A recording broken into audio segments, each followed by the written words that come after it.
Hi guys, welcome back to the Last Set podcast. This is the final episode to close out the year 2022. Now, before we get started, I just wanted to say thank you to everybody who supported me along this year, and also a big thank you to all of my guests and to everybody who's ever listened to an episode, downloaded an episode, commented, subscribed, followed. I cannot thank you enough. And also, I just want to say a big thank you to today's guest. He's decided to come on. He's just recently got off a plane. How many days ago? About 36 hours ago. Fuck. And here he is, ladies and gentlemen. Peter Miller. Was good, brother. How's it going? Good to be back. It's good. Fourth time round. Just pull the microphone down underneath your mouth just so I can see you there. There we go. Sorry, mate. Bring that right down. Fantastic. Yeah. There we go. Fourth time round. Yeah. I can't believe it, man. So riddle me this. How does someone who works in labour go from that to travelling the world, working with fighters in the space of 2 years, man? That's a very good question, that. I think a lot of it is, a lot of it's down to hard work, but then you have to have that element of luck at the same time where things just sort of fall into place at the right time and you put yourself in them scenarios where you allow them things to happen. Like when we spoke about last time about me going back to the UK and trialing new things, doing seminars, and I think you just got to put yourself out there and just go all in.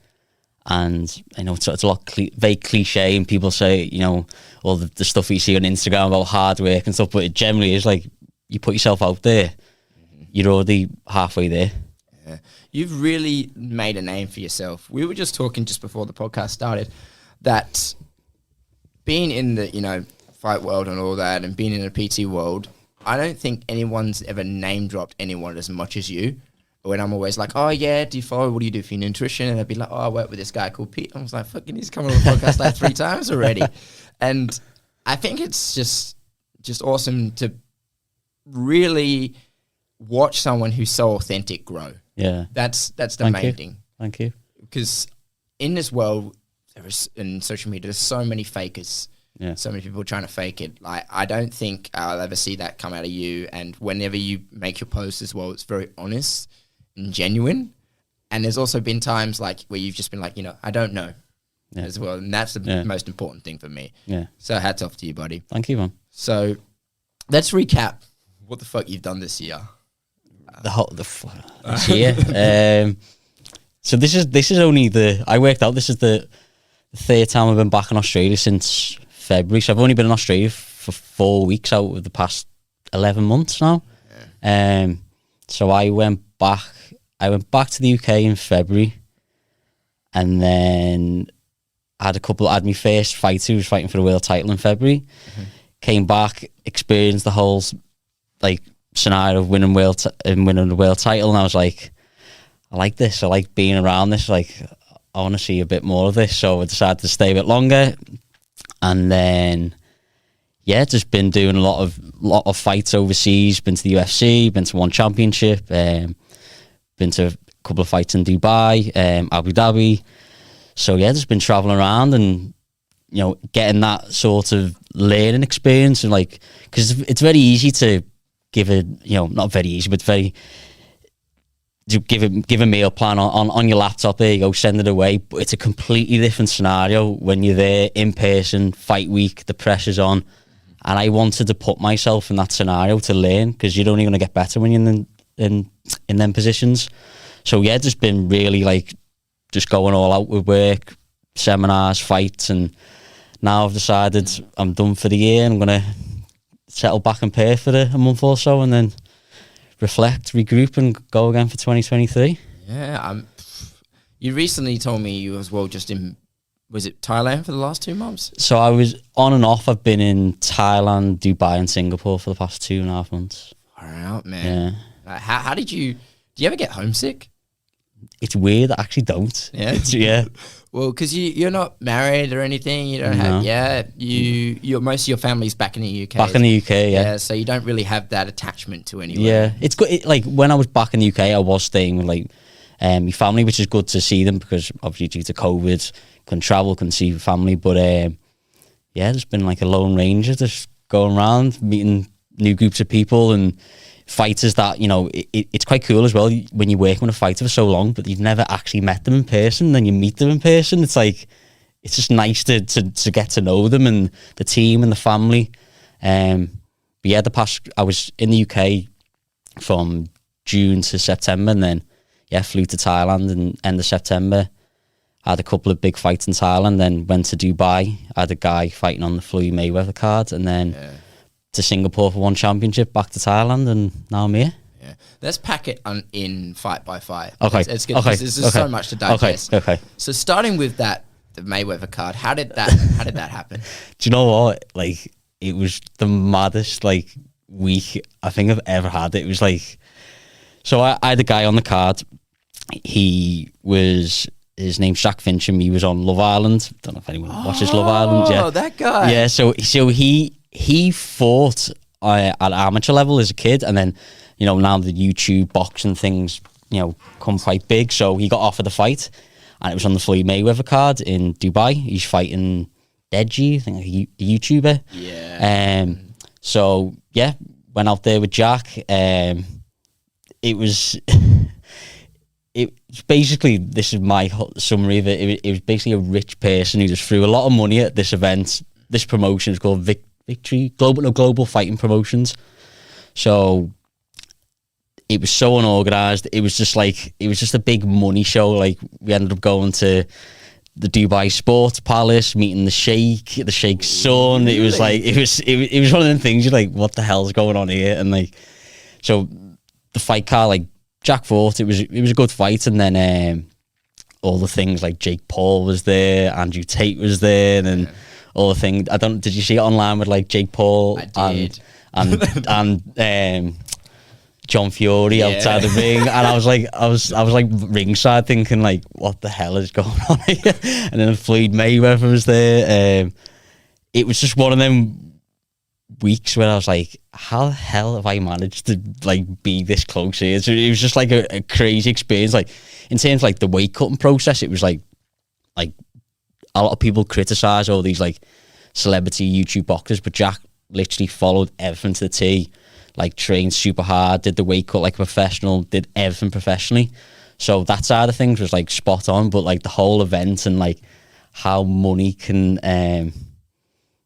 talk. That's what I've learned in them places. Money can talk. What was your like? I was saying this to somebody yesterday, but you know what imposter syndrome is? Oh yeah, 100%. Yeah, like it's weird. Do you feel like you just wake up sometimes and you're like, holy shit, is this really what was going on? Definitely after. So this is quite a funny story. So Jack fought he was like the fight before Tommy Fury, and then it was Tommy Fury and then Floyd Mayweather, and then Jack had finished, and he wanted to go and have a drink with his friends and family off wherever. And me and his S&C coach were like, we've got like ringside passes here, like just part of the team, like Floyd's going to be on, like this is a once in a lifetime opportunity to see Floyd Mayweather like up close. So we're like, we'll stay, and we were literally like ringside. Floyd Mayweather comes in, it's like he's like a metre away from me, and like all the stuff with Jake Paul. Like, I got a flight to Singapore next day, and I sat there and I was like, what the hell is going on? That was like the maddest, like, apart from like the nutrition job side of things, like they pushed aside, but just in general, like a crazy night. That was like probably up there, one of the craziest nights I've ever had. Awesome. That's awesome, man. Like, so you watched all the fights? Yeah. What was your take on the whole Mayweather Deji fight? An absolute disgrace, to be honest. Thank you. He got paid 30 million for that. Yeah, 30 million. 30 million, yeah. 30 million, and it was just it was toying with him the whole fight. Well, I left after 4 rounds because it was funny because I had to fly to Singapore. Like, he came on at 3, and I was flying to Singapore at 7:30. So I was like, I want to watch Mayweather because he's right there. And then after like 4 rounds, I was like, this is an absolute disgrace. I'm going to leave. So I left. But literally like 30 million for that. It's insane. 30 million just to fight.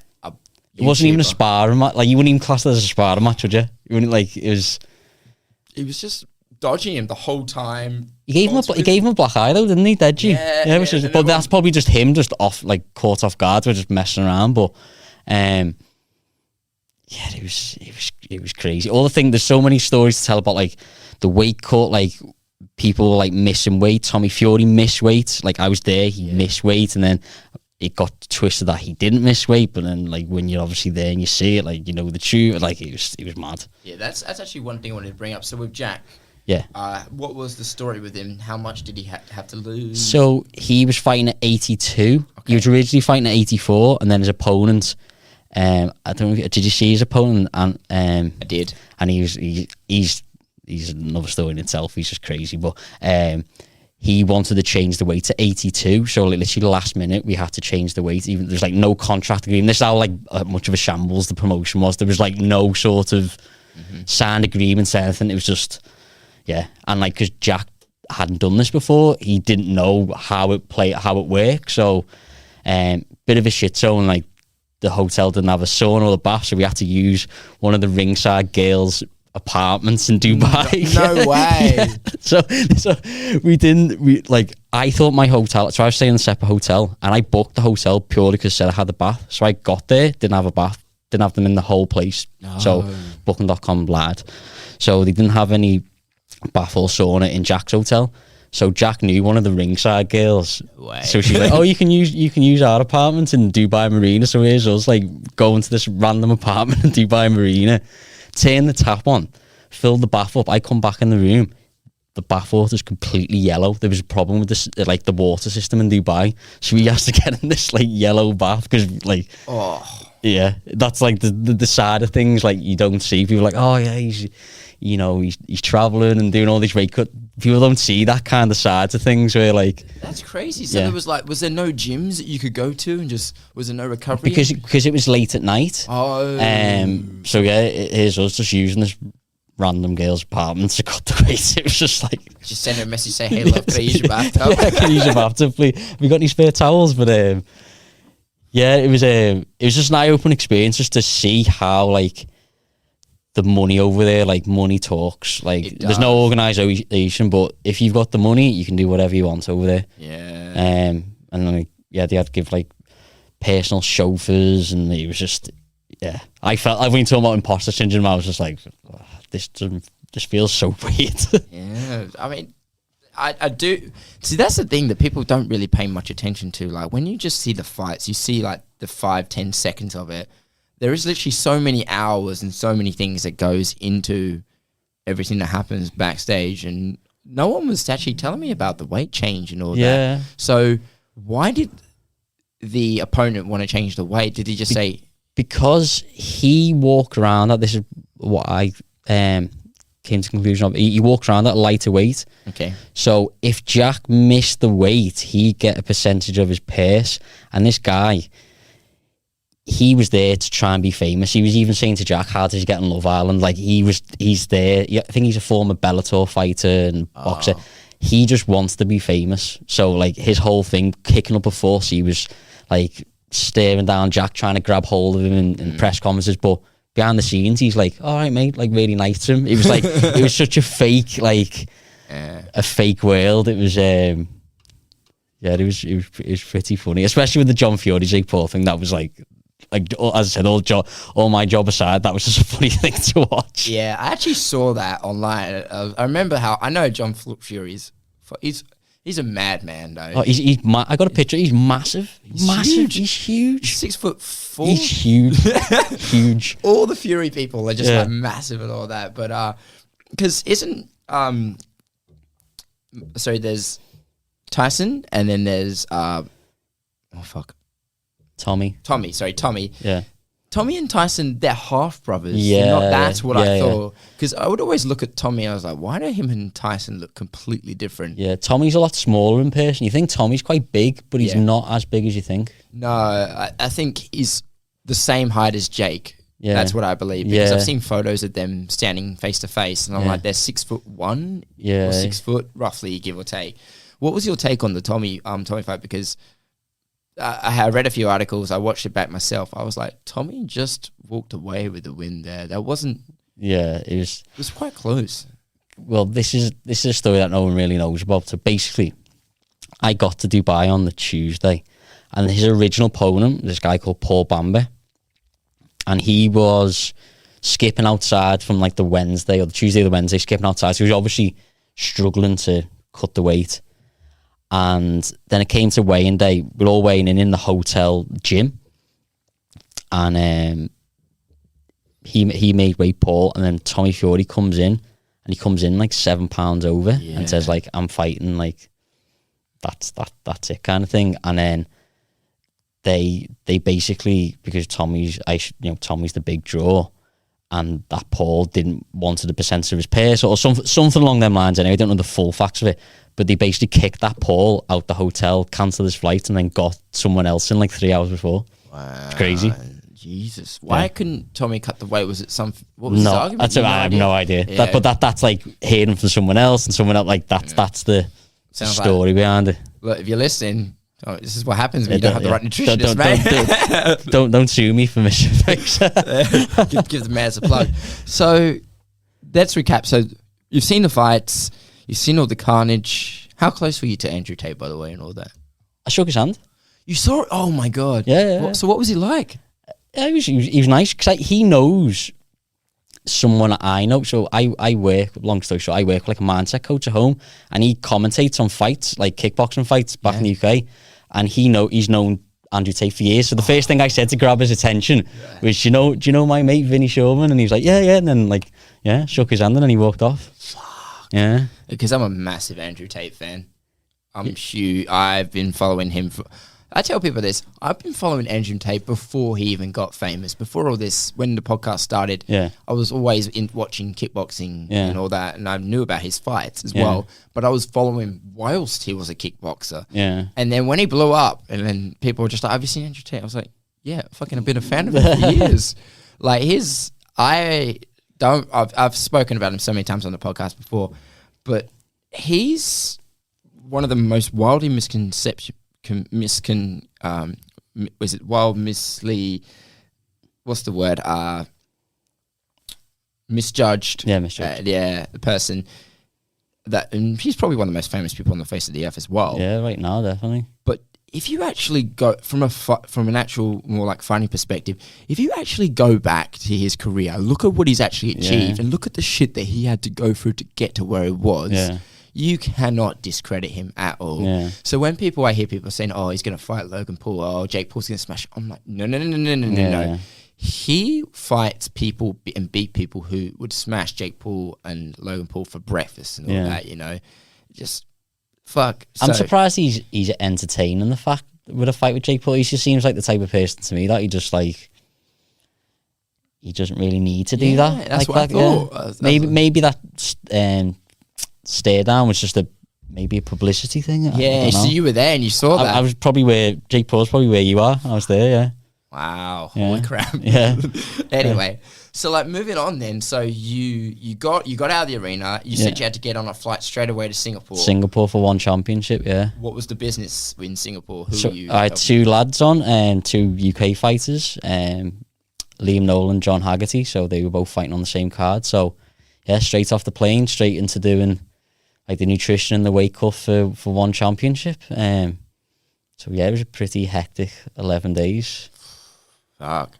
You've also been You've also been on a one championship organization before, haven't you? No, this is my first one event, like first actual one event I've been to. Yeah. Awesome. Yeah. So what was the situation with those 2 guys? Like, was there much of a weight cut? Was there much? Yeah, so I don't know if you know much about one with the hydration stuff. That was the next thing I was going to ask. Yeah, so you have to do a hydration test and then make the weight. But one of the lads that we had a bit of an issue with the hydration stuff, which is a rabbit hole that we can talk about the hydration stuff for one. Why it's a very flawed method. Okay. For measuring hydration status, because a lot of people fail it and there's many reasons behind it, but there's a bit of an issue with that, but they ended up fighting in the end, and it's that was an eye-opening experience as well, from going from like a very unorganized promotion to like something like one championship is very regimented, organized. But yeah, we can talk about the hydration test if you wanted to. Yeah, I actually wanted to ask, so how does it work? Because you can't get much information about those out there online. So basically one introduced a hydration test. I think because somebody died, maybe like 2015, one of the fighters. So they introduced a hydration test. So basically you have to pass hydration and make weight. So you have to technically make weight hydrated. So basically what you do is you piss in a cup and it measures the particles in your urine. So when you typically go for the piss, you don't just piss out water, you piss out like waste products from like, you know, your metabolism and break down foods, etc.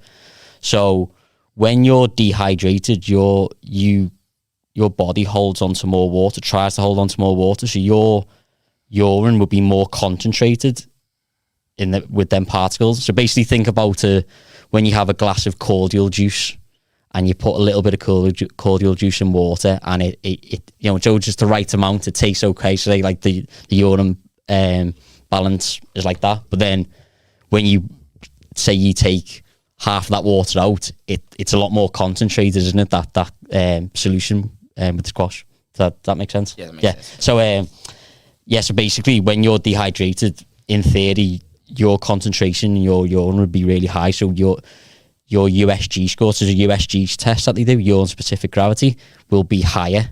So you'll be classed as dehydrated. Okay. So it's measured. I've probably gone the wrong way about this here. So basically, it measures it compared to water. So water is 1.00.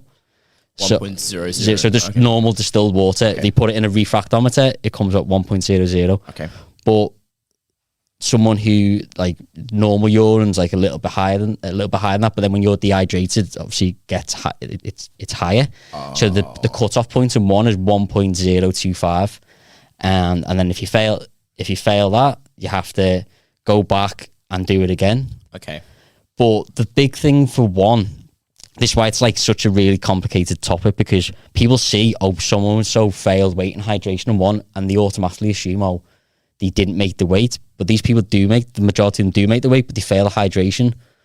But the hydration test can be influenced by so many variables. So your muscle mass can influence how many particles basically in your urine. So if you're say like pretty big bloke, pretty lean, you break down quite a lot of protein in your body, so that comes out in your urine. So your USG score will be higher. So basically the concentration in urine is like urea, creatinine, there's a few other different ones, but they're the sort of two main ones. And creatinine's a byproduct of creatine metabolism, and urea is a byproduct of like protein metabolism. So there's been studies that shown people who have got quite a lot of muscle mass have naturally high USG scores anyway.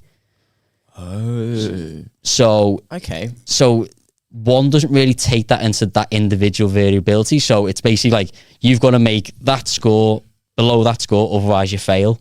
Well, so just rewind that a little bit. So if you naturally have more protein, if you naturally have more muscle mass, you're naturally going to have a higher... Yeah, because you break down more protein in your body, so then your urine will have a higher concentration of urea and creatinine, which is the particles in your urine. So if you've got more of that in your urine, your USG score, just normal, hydrated, but will be naturally higher. Okay.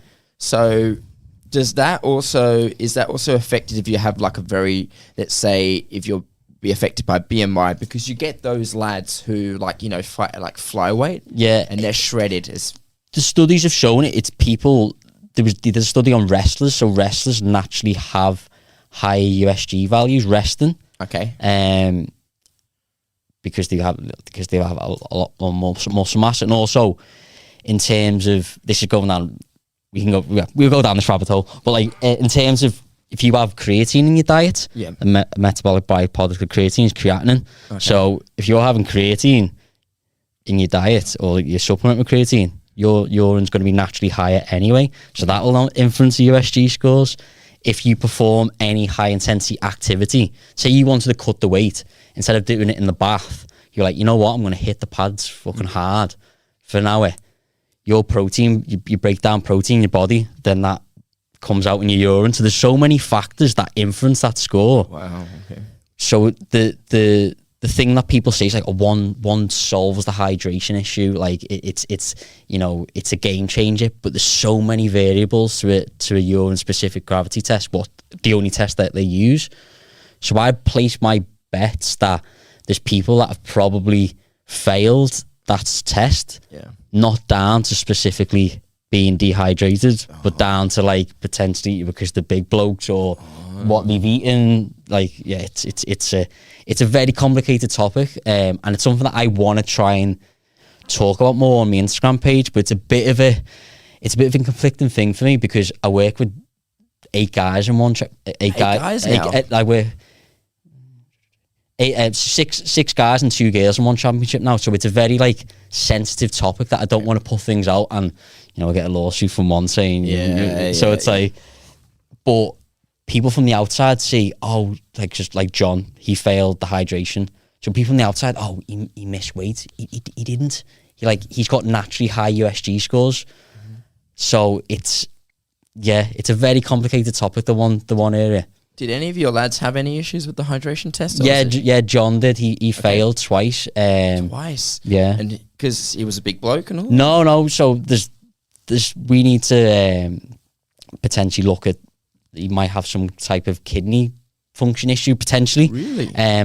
Due to previous weight cuts, but that's something that we need to address. It's not 100% confirmed, but something that we need to address before his next fight. But yeah, there's so many variables to that hydration test, and it's not going to solve the issue of people cutting weight because people are still going to do this. And also, I should have probably mentioned this before, you can actually technically cheat that test. If you drink pure water quite quickly, like a large amount, say like a litre, your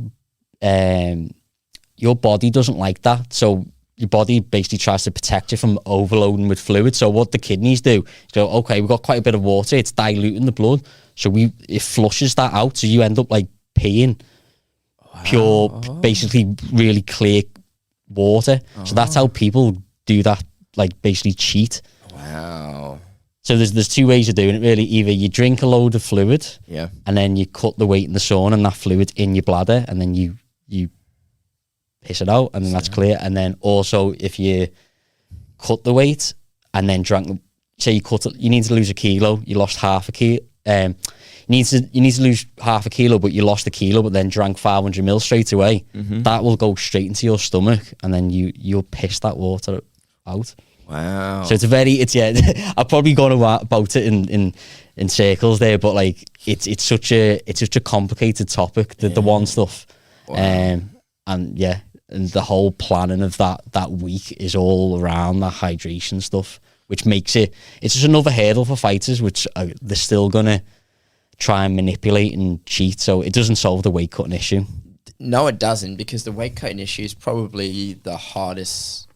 It's probably the dark side of combat sports, really, because you're seeing it all the time. Like, we talked about this on the last podcast, like, these people, they go through these weight cuts, and because I think it was the first ever podcast we ever did, we talked about weight cuts and loss of fluid in the brain, loss of fluid in the head, and that makes you more susceptible to knockouts and or concussions. And then, even though you're a brilliant fighter, you just get caught by that one punch, which probably wouldn't hurt you in sparring training, but it knocks you out in a fight, and then that's it, you lose your fight, and it's hard to rebound from that.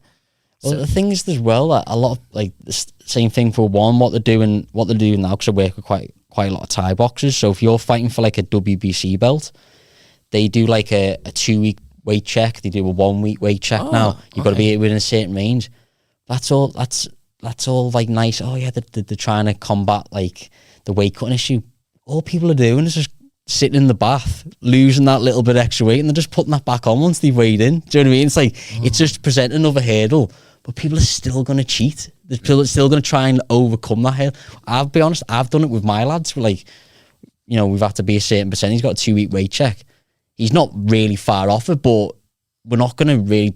I don't want him to diet down to that point 2 weeks out. So he'll go for a run or go in the bath for half an hour just to get that weight up, but then it's just putting it back on again and to say in the next week. It's just another hurdle. Yeah. And people are always going to try and manipulate that. And I think I can understand why they're trying to do it to make things safer, but as well, like I do, fighters will think of any way to get an advantage. Like, they will. We're not working with like normal people here. People, if you can get away with doing it, they'll do it. It's so strange because it's one single point in time. Yeah. But we hear it time and time again. If we revert back all the way back to Charles Oliveira, Justin Gaethje fight when they had that weight cut miss. Yeah. And then Justin Gaethje literally put on like a ridiculous amount in like the space of a day. Yeah. Well, no, it wasn't even actually a day. He put it on straight away. Yeah. How much like it's that point of time, but they're not fighting at that point of time. Yeah. So there's always been, I've had people suggest like, oh, well, we need to go back to the days where, you know, they weighed in and then they fought that night or did the weigh-ins, and it's dangerous to have that as well. Well, I can talk to you about the weight cuts in Thailand as well, which is another completely different scenario. So going into the same day weighing thing. So like, have you been to Thailand before? I have a couple of times. So actually. Such a beautiful country. Have you been to any like the fights over there? No, like I haven't actually. So like, I've got a lad who was in one championship and he now fights in Thailand, and like they're doing in like the big stadiums in Bangkok. And that is like, the weight cut culture is a completely different story in Thailand. That's like probably the biggest eye opener of my whole trip. Okay. It's because it's so old school, like running in sweatsuits, like skipping, like completely, there's no science there. Mm-hmm. I've seen guys who cut weight and then they'll drink a can of Sprite because apparently the Thais think it gives them power, like crazy, crazy things like that. Really? Yeah, and so like in Thailand, some guys will cut like 7 kilos and fight on the same day. On the same day. Fuck off. Same day. Yeah. You told me like that's like ridiculous. Yeah. It's crazy. Yeah, it's crazy. So like, luckily, so I've got a guy in one of the probably one of the biggest gyms in Thailand. He was in one championship, but he's not now. But he's from Cyprus, so he can speak English. So like, when I've worked with him for about a year now, so he follows everything I do. So he's in a gym full of Thais. He's the only Westerner in that gym. So all the Thais, when they're cutting the weight, they're telling him to get in the sweatsuit, start skipping. So like, me going there, it was like quite an eye-opening experience because I'm there with my laptop, with my body fat assessment kit, and the Thais are probably looking at me going like, who the fuck's this guy kind of thing. But it was really like, it's really good to see by the time I was there, because I was in and out of that gym for 3 weeks. I converted quite a few of them in the way they do things. And his trainer, we didn't, for his last weight cut, he fought last Friday. He didn't use a sweatsuit, didn't skip, and his trainer was like, he couldn't believe it. He's had like 400 fights himself. Like, he was like, wow, like I've never seen like this Thai culture is just to run and skip, and they think it's just off grit alone. Yeah, they don't apply much to science. But the crazy thing about it though, with Thailand, the fighters are absolute savages. They're insanely good, good. Like they beat Thais in general typically beat the Westerners. Like all the champions in one championship are mostly Thai. All the ones in like who hold like WBC belts mostly Thai. It's like they do everything like the completely wrong way, but they're still like insanely good. It's like it's a conflicting thought in your brain because you're trying to give like the science approach, but then they're still so good anyway. It's like, imagine they followed like a proper nutrition S&C plan. How good you'd be? Because in that gym, I was just looking, and like the guy Savas I was working with, he was pointing these guys out. Yeah, he fights a 54, and he's like your size. He fights a 54. I'm like, 54? I was like, he said he must have meant 64.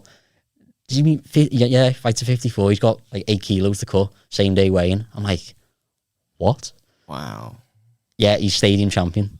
Fucking hell. And it's just like, and it's like that was probably my whole trip. That was the biggest eye opener of like the weight cutting process and the culture, because like, as I said, it's like a conflicting thing where you're like, they must be like perform terrible on the night. They must be like so depleted, and they still win and the champions. It's like, it's great. It's a weird feeling. I do actually have a bit of a theory about that. Yeah. Those guys are notorious for training like 6 hours a day. Yeah. So for them, I feel like they just make the training so fucking hard. Yeah. So gritty. By the time the actual fight day comes itself, it's nowhere near as bad as what they prepare for, you know? And them gyms are bloody hot as well. Yeah. Like very like... I've heard those things. But there's quite a lot of Thais now that do have kidney failure and damage later on. That's quite a big thing now, which is understandable with the weight cutting process. So this is actually, I forgot about to tell you about this story. So I had a girl fighting on a Road to One tournament over there. I think you might see it on my page, Celeste Hanson. She's actually Australian. Yes. So she won a one championship contract over there. It's like a Road to One tournament. So in the Road to One tournament, they try and mimic the one championship scenario where you have to pass weight and hydration. But in Thailand, it's not really that organised. So I remember getting to the weigh-in venue. There was about 16 lads running around the stadium with sweatsuits on. It was like it wasn't 40 degrees, it was like 30 odd degrees. Jesus. All in sweatsuits. Went into the changing room.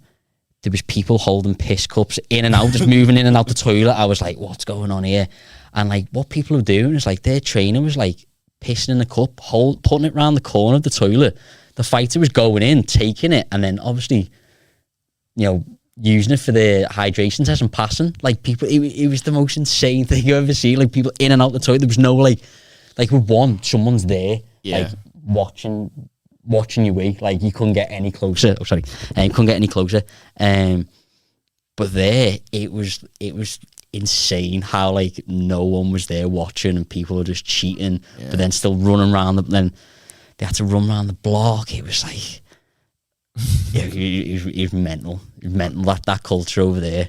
I don't know if it'll change anytime soon because I think that's just the way it is over there. But definitely for improving my practice, just to see that personal side of things and how things are done in different countries, definitely will help me in the future. Yeah. What would you say?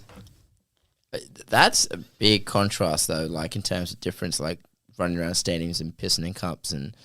What would you say was in all of your time coaching, working with fighters, what was the most like spot on, well organized, well disciplined? Probably the UFC in Singapore. I'd say, yeah. Oh, there you go.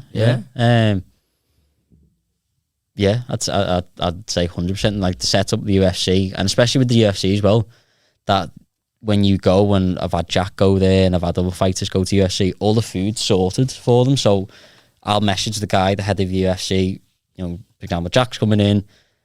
This is what calories are needing to be on to get there. All this food sorted. Wow. So in Thailand, you're like, okay, well, you have to just walk into a restaurant and you're like, I want the nasi goreng, and then you weigh the nasi goreng. And the thing as well with Thailand, like, it's a bit off topic. Like, I got so sick in Thailand. You got Bali belly? I had food poisoning twice in Thailand. Oh, so bad. Shit. Like, did you eat the street food? It wasn't. Do you know what the thing is? It wasn't even the street food. I actually put this on my story the other day. It was actually from Mexican food. No, I ordered Mexican food in a Thai country. Oh no, it was one of them things where I was like, what an absolute idiot! Why did I do that? But by the time I got to Monday, I was like, I'm over this place now. I can't smell Thai food anymore. I need to leave. But it's I recommend anyone, especially who trains Thai, or you want to compete in Thai, you need to go over to Thailand and and train and experience that kind of culture, because it's completely different than competing over there. Did you get a chance to go to Tiger Muay Thai?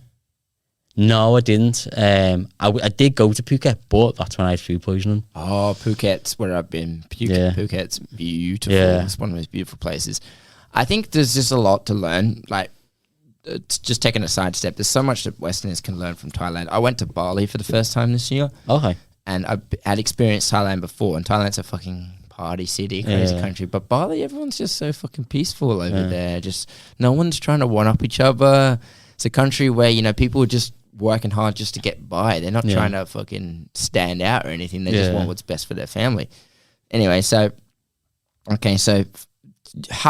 were you there for 2 months though? That was the main thing I wanted to ask. How come you were in Thailand? Because it sort of worked out that I had Celeste fighting in the Road to Once. That was the back end of October, and then I had me guy Savas, who was fighting like a week later, and then I had the fight in Dubai. So it just worked out well to go from Thailand to Dubai and then to Singapore and then back to Thailand. It was sort of a weird triangle. It just worked out better than sort of coming back here and then flying back again kind of thing. And like Singapore to when I went back to Phuket, it's like an hour flight. So wow.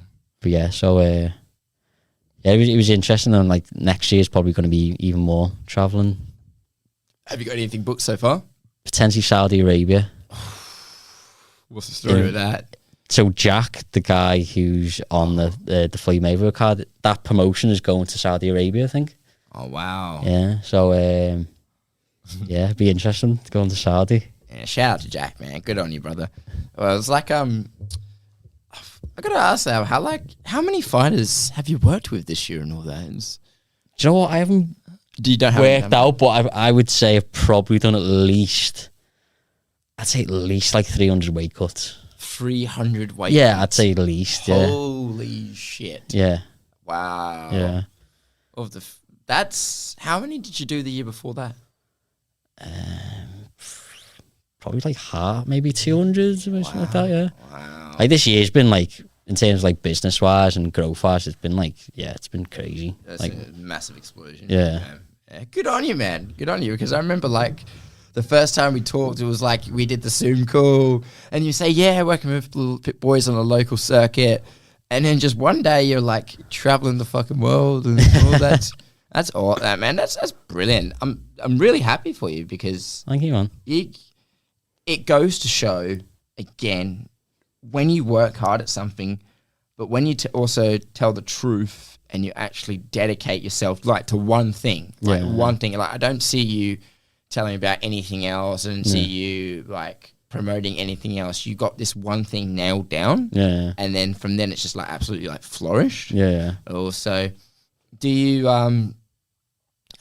obviously with all the the weight cuts that you've done, do you see yourself like sort of expanding the business a little bit? Do you see yourself like taking on anyone helping you, or that's been something that I've had in mind for a while. It's just, I'll probably be honest, it's a fact where when you've built something yourself and then you're trying to pass a little bit on to someone else, it's like condition nutrition is like my baby. So it's like, it's trying to get the logistic thing absolutely spot on before I do that. And I just, right now, I'm probably not at that stage to do it. But I think probably I'd say inevitably in the next 6 months, I'll have to take someone on.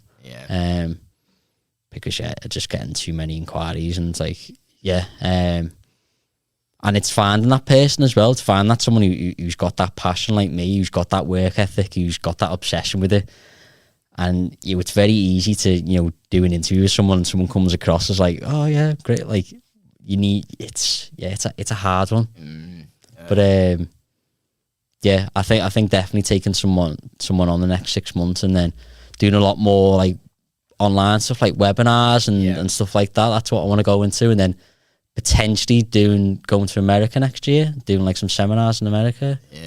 So what I want to try and do is, there's been a bit of a talk that one of my fighters, we'll do like a double kind of seminar. So he does the the techniques and stuff like that, and then I come in with the nutrition side of things, which is sort of a double whammy, which I think would be quite a good like selling point to the gyms and fighters. Yeah, because honestly, a lot of these fighters, I would say, if no matter how good they are in terms of technique, no matter how hard they train and all that, it's really just basic things. Sometimes that's what's stopping them from. It's a small step. Well, I wouldn't say a small step, but just that single area can pretty much multiply everything else that they're doing. Or like, well, I think as well, like I don't consider myself like a magician or a genius. I just do little things, little tweaks here and there, and that's a lot of the time, as you said, it's the most important thing. You don't need to make a lot of like massive wholesale changes.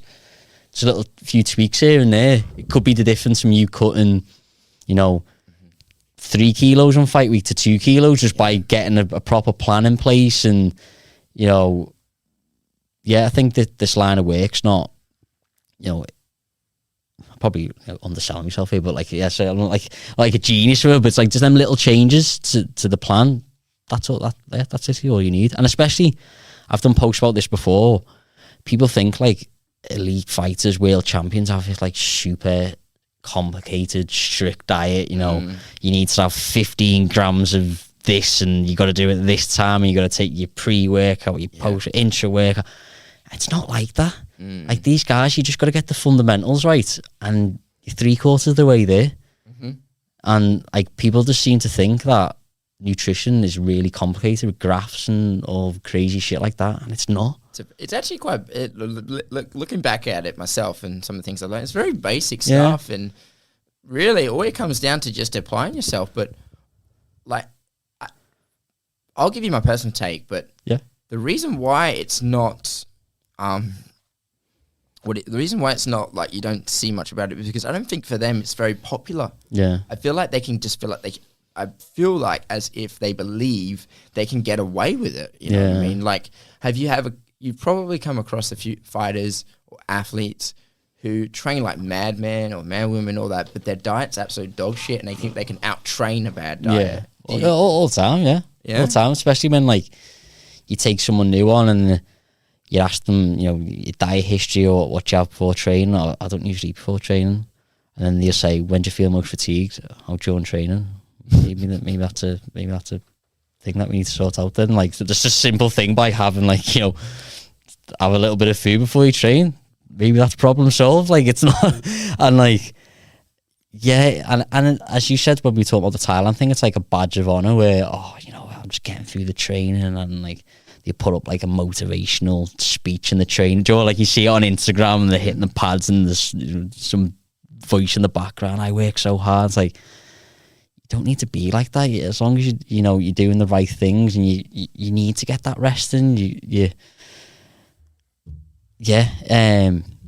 I think you can just break nutrition down simply, and then you're getting the fundamentals right. And like that's what I say to, like, because I get quite a lot of messages of people going, oh, you know, what does Jack do? What does John do? What does Liam do? What I want to eat like them.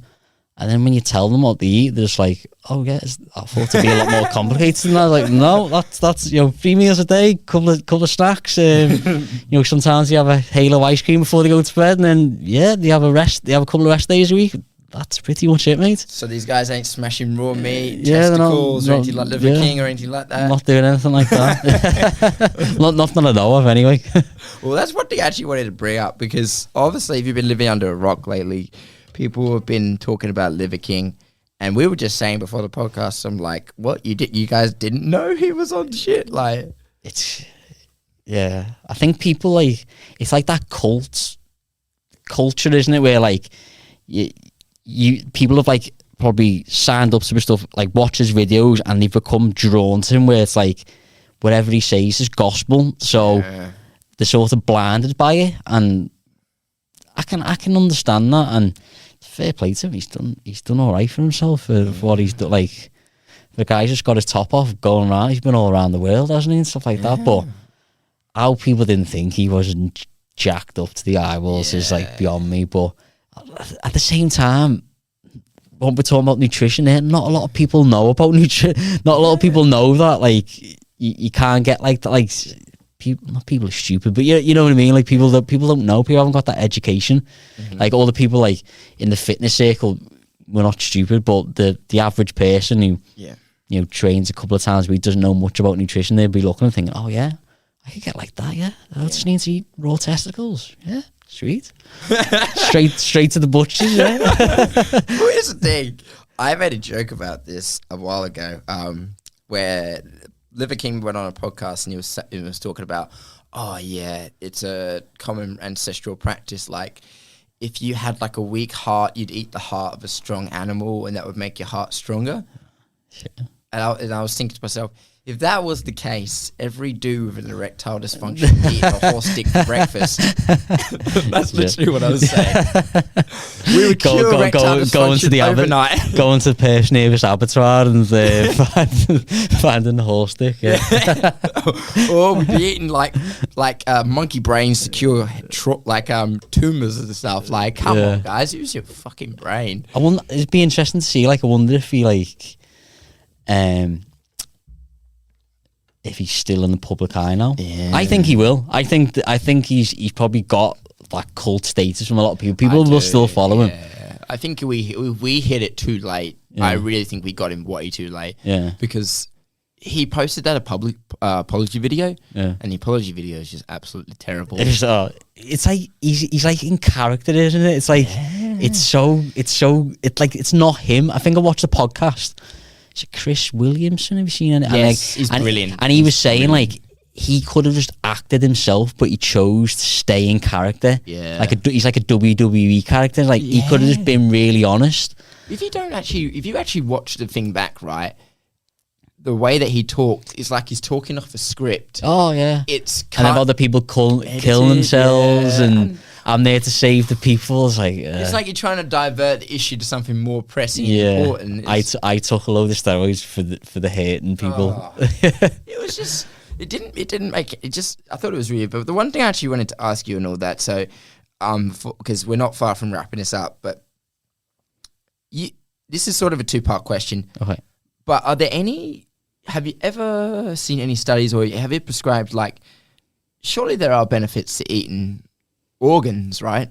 But not raw, like cooking organs? Yeah, to be honest, it's probably a topic that I should look into a little bit more. Because I feel like he opened the door for that a little bit, and I'm thinking to myself, like... I'd imagine the possibly is with stuff like... I know the stuff for, like, liver, but... It's the same kind of thing with a lot of like supplements where it's a lot of hearsay. Oh yeah, no, so and so, like it's been told that if you eat something raw, it's better for. And there's been no sort of real scientific study at all. No, I think there probably is, but I mean, like in certain. So I'm trying to give an example here. So when he says like, say like eating a testicle gives you 10 times more. I don't know, like vitamin, testosterone or whatever. But like, because that's been passed down by a tribe or this, but there's not going to be a study that's going to get testicles and in a lab and get people to eat it. Realistically, is it like who's going to want to participate in that kind of study?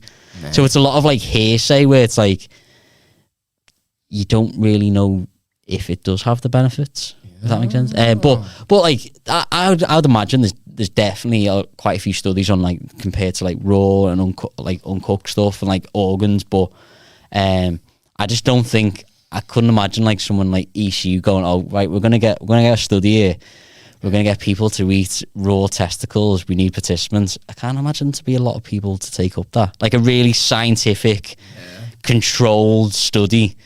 I can't really see that happening. Can you even have like a double-blind study? Yeah, we're just going to... what the placebo would be like. Yeah. You have to come up with some like crazy... Yeah, there's the problem there. Like, how would you control that? And like... Yeah, I wouldn't like to be a participant if they ever did a study like that. I wouldn't mind actually participating in that study. I'm just like, if I actually eat the testicle myself and... I'm like, this doesn't taste bad. All right, I'll do this, But it's just, I feel like, to sort of wrap it up, like, I felt like his idea, his message was, eating this kind of stuff can benefit you, which I think is good. Yeah. But this is, again, and this is why I respect you, he fucking lied. Yeah. If he didn't lie, he would be in a completely different position. Yeah. And this is what happens in the world now when you fucking lie. Authenticity will look after you, will promote you, and will protect you. But when you lie, don't act like, when you get busted, it's not my fault, I was doing this, I was trying to do something good. You were never trying to do something good and all that. And I think that's where that was his downfall. I think people can spot bullshit. Like you can, you can see people on like social media, like fitness people, and like, when they're talking on the reels and stuff, it just doesn't seem them. It doesn't seem genuine, or doesn't like they're just robotic. And like as we were talking about before, like I try and just be my normal self. It's just like I'm just a guy like loves nutrition, loves what I do, and sometimes I get things wrong but like being authentic. That's the main thing. Yeah, well, so, to